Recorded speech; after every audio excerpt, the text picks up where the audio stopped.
Everyone's in on the Great Reset. Well, almost everyone. There's one guy who's got the power to do something to stop it, and you know exactly where I'm going. And they made a mistake. They tried to get Trump on their side, so they invited Donald Trump to Davos, I think a couple of times. But in January, when Donald Trump, I think, really began to see the beast that he was up against, he went to Davos, to the World Economic Forum, and he stuck a mega finger in their eye. We're committed to conserving the majesty of God's creation and the natural beauty of our world. But to embrace the possibilities of tomorrow, we must reject the perennial prophets of doom and their predictions of the apocalypse.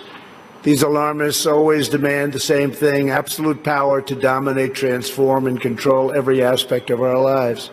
We will never let radical socialists destroy our economy, wreck our country.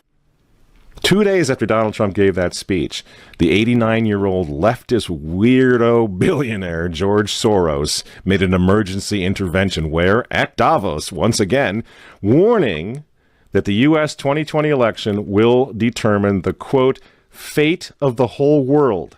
Now, in the context of Davos, take a look at this one more time. This is a month after Donald Trump addressed Davos and stuck the MAGA finger in their face. Here's what Francis, the Vatican, and Jeffrey Sachs had to say in response. And it is a dangerous country right now. It will be absolutely dangerous if Trump wins re-election. Trump wins re-election. Trump wins re-election. Francis invited this guy to the Amazon Synod as an honored guest and advisor. He's also Bernie Sanders' advisor. What's he doing in the Vatican? Why is this guy who's a promoter for socialist, out and out socialist, Bernie Sanders, what's he doing advising the Pope? Why does he have entree to the Vatican, friends? Sachs supports abortion and contraception, but that's not a problem for the Vatican. For the Vatican, for Pope Francis, and for his friends at the UN, Donald Trump is the problem, obviously, friends. Clearly, I consider the Trump administration a danger to the world, but I regard it as a purely temporary phenomenon that will disappear in 2020. Do you get it? Do you see why there's so much hate for Trump? Because with all of his faults, again, he's the capitalist. He's not the globalist. He never will be one of them, which is why he pulled the United States out of the Paris Climate Agreement. Donald Trump pulled the United States out of the World Health Organization. That's Bill Gates and company. And now he's threatening to pull the United States out of the World Trade Organization. People say, yeah, well, Donald Trump got married twice. He's a bad guy. Really?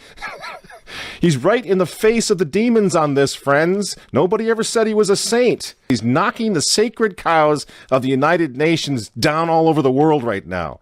The General Assembly routinely votes 185 against the United States on almost everything right now. And you remember, speaking of the United Nations, in November of 2019, again, right before COVID landed, Trump went to the UN on the floor of the General Assembly, and he declared war on globalism.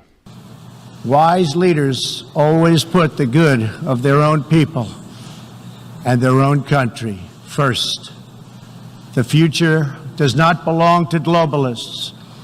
The future belongs to patriots. And shortly after the speech at the UN, Donald Trump delivered, what do you think happened? The coronavirus was unleashed on the world, and Trump's booming U.S. economy went on life support. Do you think that was an accident? So when they tell all of us to stay home, wear your mask so grandma doesn't get sick, please understand what's really going on here. They don't care about your grandmother. They don't care about old people, these people. They don't care about babies. They want them aborted so that they can save the common home. Abort babies, millions of them all over the world. They don't care about babies. They don't care about old people. In fact, if you want to save your grandma, tell the globalists to stay the hell away from her. You remember how some of them, like Cuomo and characters like this, were running COVID recovering patients through nursing homes? That's how much they care about grandma. And the name of the game now is to bring the United States economy to its knees, get it out of the way, so that everyone will want the Great Reset. Make the new normal so intolerably abnormal that even you and I, maybe, at some point in the near future, will be begging for the vaccines because we'll be driven crazy by that point. Begging for whatever else is going to keep us safe according to our jailers and our handlers and our zookeepers. You see? That's what they want. That's why they keep using this term new normal. What we do to fight back? Go to work. Go back to school. If you're healthy, take off the mask. And for heaven's sake, go back to church and pray that Trump wins in November. That's what the reset was all. That's what the Russia hoax was all about. That's what the impeachment hoax was all about. Don't you see? For 4 years, I've been trying to stop this man because if he strengthens America, if he makes it great again, if he brings the economy back again, the reset won't happen.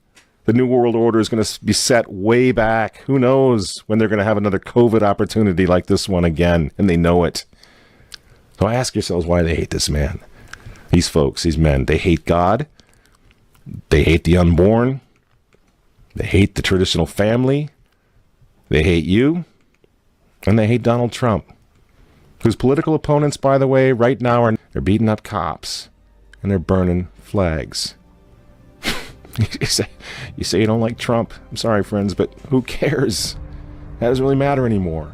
What you think of Trump's personality or his tweets. Look at the big picture. The choice is simple, friends. Stand with America right now, or fall with the New World Order in the not-so-distant future. There's no other choice. I'm Michael Matt for Remnant TV, and we'll see you next week.